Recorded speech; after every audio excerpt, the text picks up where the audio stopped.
कैसे आप लोग? मैं सोचता हूँ कि हम लोगों ने अब तक ट्रिग्नोमेट्री के करीब 3 वीडियो अलग अलग बोधायन प्रमेय, समकोण त्रिभुज, भुजाओं का मान कैसे ज्ञात करते हैं, साइन कॉस टेन कैसे निकालते हैं, ऐसे 3 वीडियो मैंने आपके लिए भेजे थे। वो आप लोगों ने देखा होगा, समझा होगा। आज हम बात करने वाले हैं समकोण त्रिभुज में। कोई समकोण त्रिभुज है, आपको भुजाएं दे रखी होगी, कुछ प्रॉब्लम्स आपको सॉल्व करने पड़ेंगे। सबसे पहले कर्ण। इस त्रिभुज में AB की वैल्यू आपको दे रखी है 24 सेंटीमीटर, BC की वैल्यू दे रखी 7 सेंटीमीटर। मुझे वैल्यू चाहिए साइन A कॉस A। दूसरी वैल्यू चाहिए साइन C कॉस C, क्योंकि मुझे जितना प्रश्न में बात की है उतना ही करना है। उससे ज्यादा जब हमारी प्रैक्टिस हो जाएगी तब हम बात करने वाले हैं। यहां पर देखिए, त्रिभुज ABC में AB 24 है, आप AB की जगह 24 लिख लें। BC 7 है, BC 7 लिख लेंगे। अब आपको आधार मालूम है, लंब मालूम है। क्या निकालना? k स्क्वायर बराबर a square plus l square. हम इस तरह के काफी क्वेश्चंस कर चुके हैं, आप चाहें तो यहीं पे रूट लगा सकते हैं।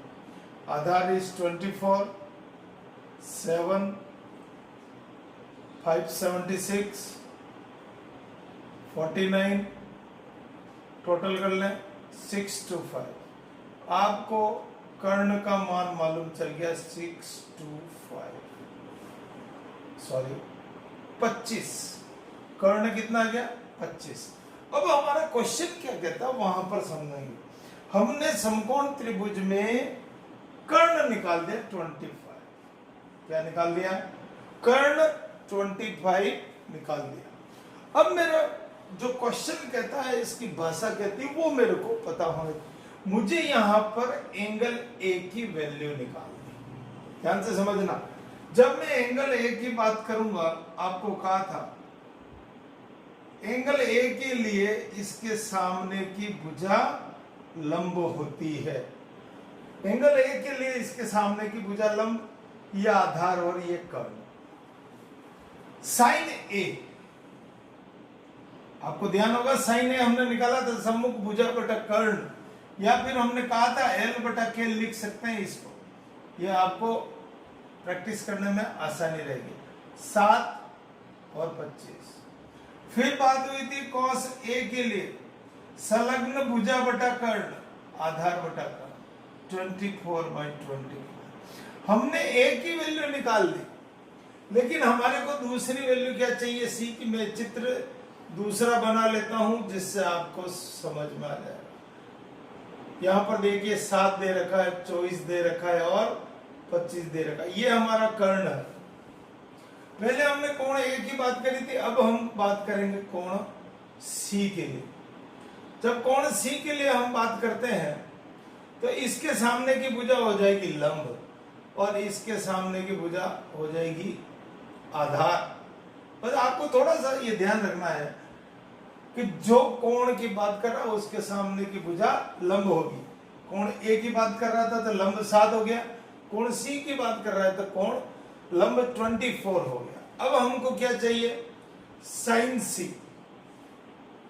साइन C, यहां कोण A के मान निकाले थे, अब हम मान निकाल रहे हैं साइन C के।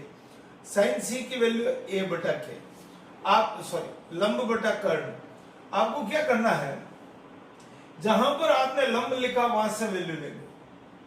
24, 25। साइन C के बाद कॉस C, और कॉस C A बटा K 7/25। दोनों में देखिए जस्ट अपोजिट है। ये कॉस की वैल्यू है, वो साइन की वैल्यू, या साइन की वैल्यू है वो कॉस C की वैल्यू। एंगल लंब और आधार के आपस में बदलने के कारण से इनकी वैल्यूएं बदल गई। आइए एक समस्या पर और बात करेंगे।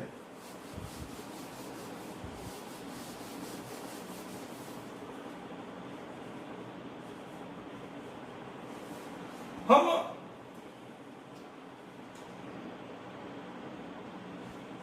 कोण ए की बात नहीं करते फिलहाल। मान लीजिए कोई समकोण त्रिभुज है ए बी सी, और ए बी सी के अंदर एबीसी में आपकी एसी भुजा 5 सेंटीमीटर और बीसी भुजा मान लीजिए आपका बीसी भुजा है 4 सेंटीमीटर। मेरे को सबसे पहले एसी ज्ञात करनी पड़ेगी और मुझे निकालना क्या है, सभी थीटा के मान ज्ञात करें, त्रिकोणमिति मान ज्ञात करना। यही है रेशियो तुलनात्मक अध्ययन होगा। मान लीजिए यहां पर आपको एंगल ए की जगह आपको इस बार थीटा मालूम है, ठीक है। तो सबसे पहले आप एसी का मान लिख लें, बीसी का मान लिख लें। यहां पर ये कर्ण हो गया, ये लंब हो गया और ये आधार। सामान्य तौर पर 90 डिग्री के कारण से एक बार हमको ये लिखना पड़ेगा, फिर थीटा पे बात करें। आपको तीसरी भुजा ज्ञात करनी होती है, तो आधार स्क्वायर इज इक्वल टू क्या होगा, सबसे बड़ी भुजा के वर्ग में से लंब का स्क्वायर घटा ले। लंब का स्क्वायर मैंने घटा लिया, रूट लगा देता हूं, स्क्वायर हटा, यहाँ का स्क्वायर हटा, रूट लगा। के का मान 5, एल का मान 4, स्क्वायर करें, 5 का स्क्वायर 25, 4 का 16, 9 और आधार का मान आ गया 3। क्या मान आ गया, आधार की वैल्यू आ गई 3। अब हमको बात करनी थीटा पर। थीटा का के सामने की भुजा लंब होती है। क्या होती है, थीटा के सामने की भुजा लंब होती है। अब ये जब हमारे को मालूम है तो ये लंब है, आधार है, ये कर्ण, तो इसमें कोई परिवर्तन नहीं होगा। लेकिन कोण थीटा के मान कैसे निकालेंगे,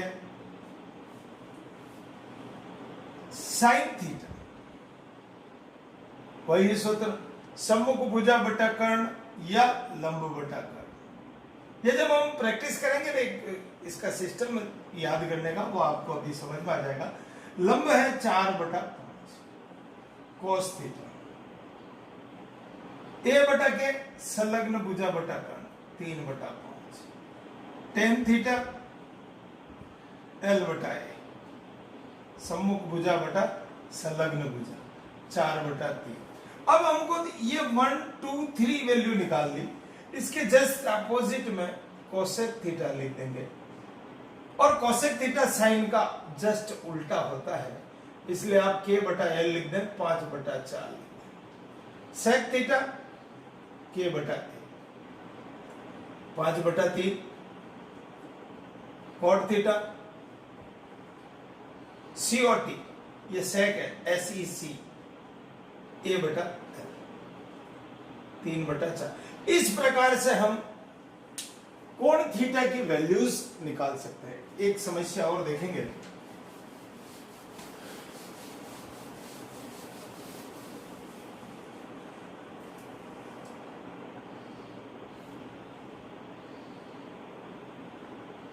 हमारा कोण क्यों 90 डिग्री है, यहां पर P है और यहां पर R है। मेरे को यहां पर 12 मालूम है और यहां पर 13 मालूम है। आपको क्वेश्चन में भाषा दी होगी और इस समस्या को समझना है। ये कह रहा है tan P minus cot R की वैल्यू निकालिए। ये हम लोग NCERT की बुक एक्सरसाइज नंबर 8.1 पर बात कर रहे हैं। एनसीईआरटी की बुक है, जो अभी आरबीएससी में नई बुक आ गई है, आने वाली है, वही पुरानी बुक है, लेकिन हम अभ्यास कर रहे हैं, उसी पैटर्न के क्वेश्चन कर रहे हैं।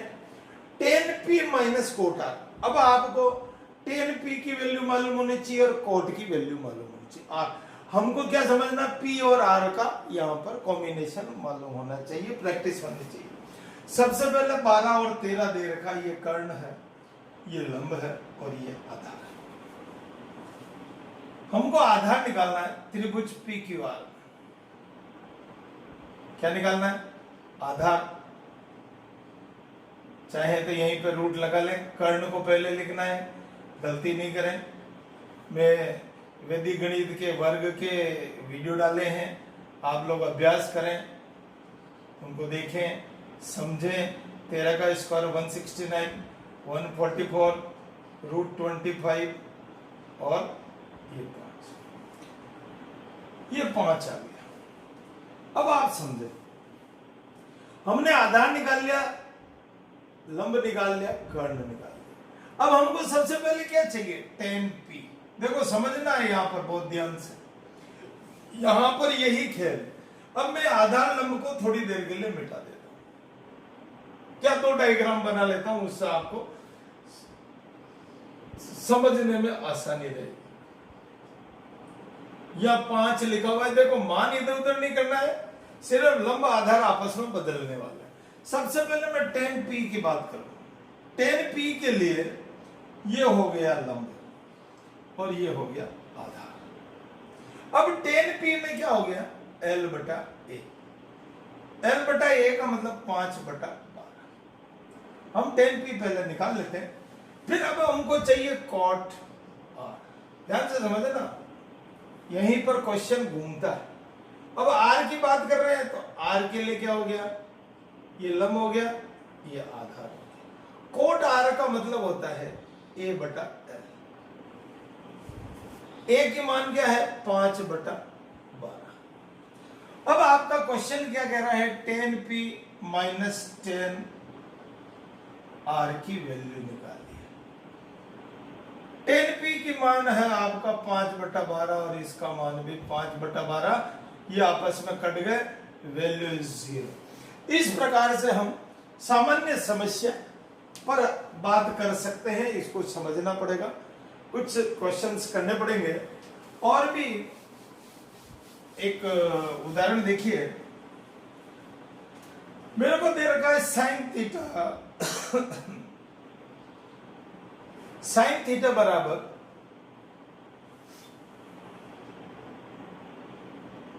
8 बटा 15, 8 बटा 17। देखिए मैंने साइन थीटा की वैल्यू 8 बटा 17 लिखी। आपको ध्यान होगा साइन थीटा होता है L बटा K। साइन थीटा क्या होता है? L बटा K। सम्मुख भुजा बटा कर्ण।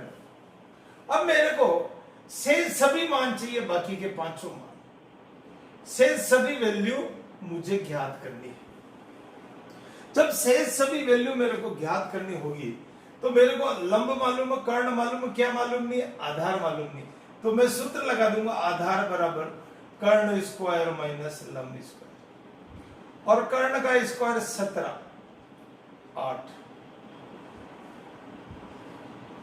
17 का स्क्वायर 289, ये 64, ये आ गया 225 और ये आपका वर्गमूल हो गया 15। आधार मेरा 15 आ गया, 15। ठीक है। अब मेरे को बाकी के सारे मान चाहिए। कौन से मान? Sine theta, cos theta. मैं लिख लेता हूं टेन थीटा। मैं 3 वैल्यू पहले लिख लेता हूं। और आपको क्या समझना है? L A L K K A, इस फॉर्मूले से आपको हमेशा मान याद रहेगा। पहला आपकी वैल्यू आएगी साइन थीटा की, दूसरी आएगी कॉस की, तीसरी आएगी टेन की। अब यहां पर साइन थीटा मैंने वहां देखा, वैसे तो मेरा अभ्यास हो गया L बटा K। L का मान 8, K का मान 17 मालूम है अपने को, क्वेश्चन में दे रखा। A बटा K 15 बटा 17, L बटा A वहां देख लीजिए आप। L की वैल्यू 8, इसकी वैल्यू 15। अब जस्ट अपोजिट है, कोसेक थीटा K बटा L, sec theta cot theta. Sine का उल्टा कॉस, कॉस सेक, टेन का कॉट ए बटा एल। हमको यही वैल्यू जस्ट अपोजिट है 17/8, 17/15 और 15/8। इस प्रकार से हम सामान्य समस्याएं हल कर सकते हैं। इस तरह से अभ्यास करें, बार बार इन क्वेश्चनों को करें। आपको कहीं से भी किसी भी प्रकार का ज्ञान प्राप्त करने के लिए वीडियो प्राप्त हो, आप जरूर पढ़ें। पहली लहर में भी आप लोगों ने बहुत विश्राम किया, दूसरी लहर में भी बहुत विश्राम किया, हो सकता है तीसरी का पता नहीं। अपने आप को सुरक्षित रखें, मास्क लगाएं, सोशल डिस्टेंस बनाए रखें, इधर उधर नहीं घूमें, ऑनलाइन क्लासेस चले तो उससे जुड़ें। जहां से भी जितना नॉलेज ज्ञान प्राप्त हो, हमारी कुछ कमियां हो सकता है पुरानी बाकी रह गई हो, उन कमियों को किसी न किसी माध्यम से, चाहे किताबों से करें, चाहे वीडियो के माध्यम से करें, चाहे ऑनलाइन क्लास से जुड़े, कैसे न कैसे जुड़कर आपको पढ़ाई से अपनी जिंदगी का संपर्क बनाए रखना। वरना ये 2 साल आप लोगों के लिए बेस कमजोर करने वाला है, इसलिए बेस मजबूत करें, हर विषय का मजबूत करें, सभी विषय को पढ़ें, आनंद लें। नमस्ते, जय श्री राम।